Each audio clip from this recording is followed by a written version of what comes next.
bombers of Kenya on the wage bill talk about those who are supporting doctors. And he made a remark that those who support the doctors should pay them. I don't think that is reasonable of him to say that those who support doctors should pay the doctors. But I have made a statement before saying that I sympathize with the position of the doctors. And this is because what the doctors are demanding are not outlandish.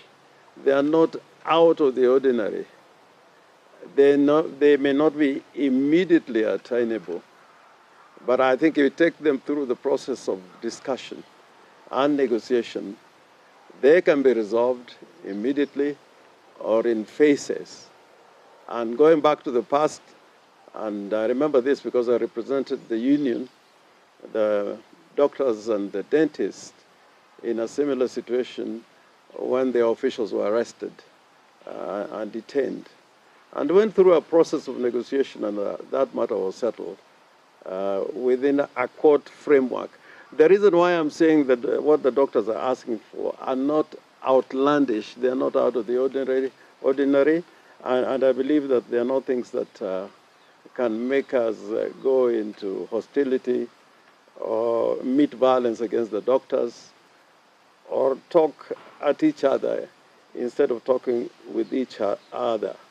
For example, the doctors are talking about the expedition of the promotion of all doctors who are due for promotion. They're not saying promote every doctor. They're saying those who are due for promotion.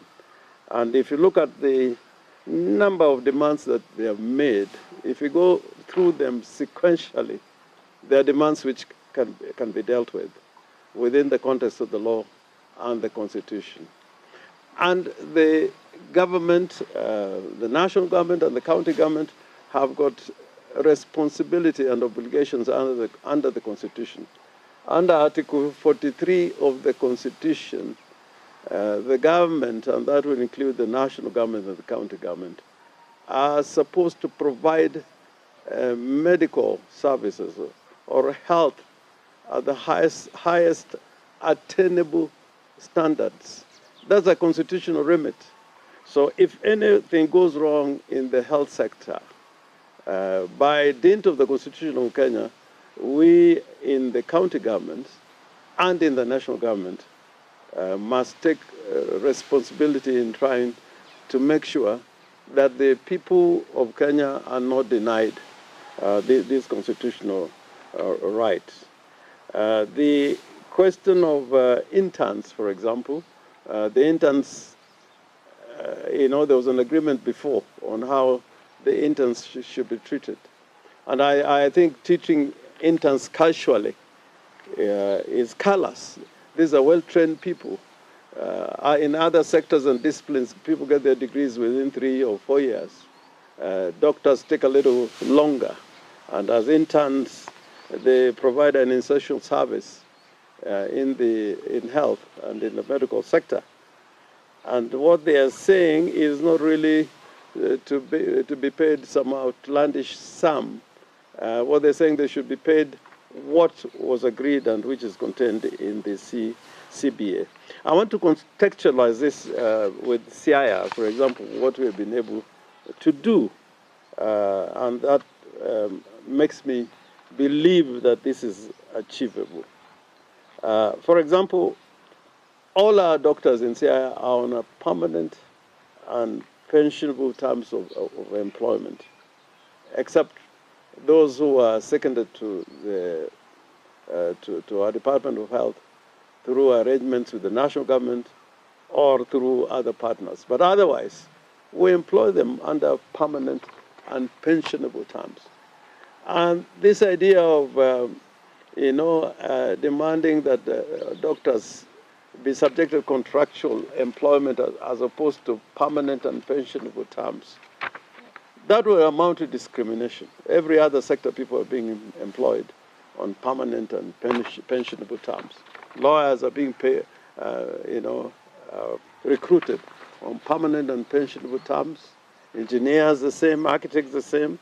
So when they say they want to be recruited and employed on permanent and pensionable terms, I don't think that is an unreasonable demand. For example, in CIA, every doctor who has received admission for special training in any institution of learning or training that is recognized under the Republic of Kenya, we release them, and without any hurdles, so that they get that opportunity, although we contract them to come back after that kind of training. And again, the other thing that we are doing is that we are continuing to recruit more doctors, subject to our budgetary limitations. But the doctors are talking about, the need to employ more doctors, because we don't have enough doctors in public institutions. And, the other thing that we've done as a county is to make sure that our consultants are given the right grades, the right job grades. For example, under the collective bargaining agreement, all consultants were required to be employed under job group R. That we have done in CIA. We could do better. I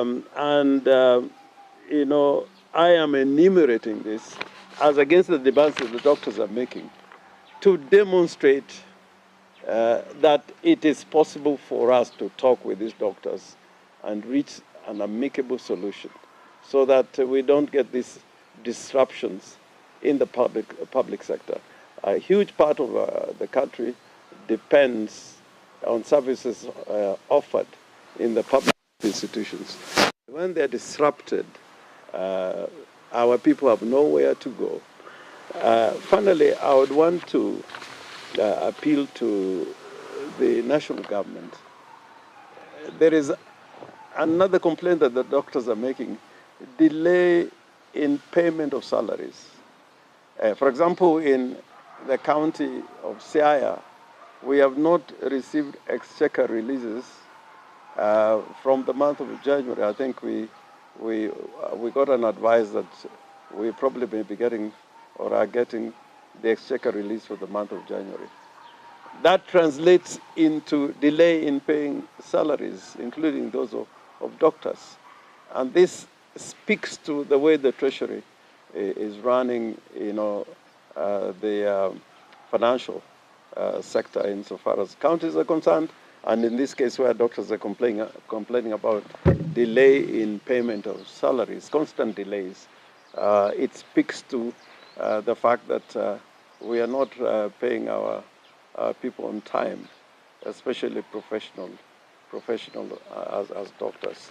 And therefore, I would want to challenge the president that he should live to the promises he made. These were problems that were there before. They were not resolved. Some of them are historical problems. At the time when he was not occupying that high office, he made statements to the effect that the Kenya Kwanza government would find it easy to deal with the problems like these. But now that he's in high office, it is becoming evident that we are in a financial crisis that we do not want to admit. And if doctors had to be addressed directly on that question, and the Treasury can demonstrate that it cannot be paid what the doctors are demanding, then that would be an appropriate case to make around the table.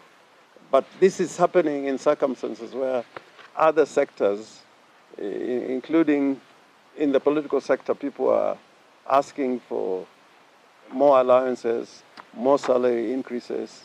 In the independent commissions, people are getting more salaries, more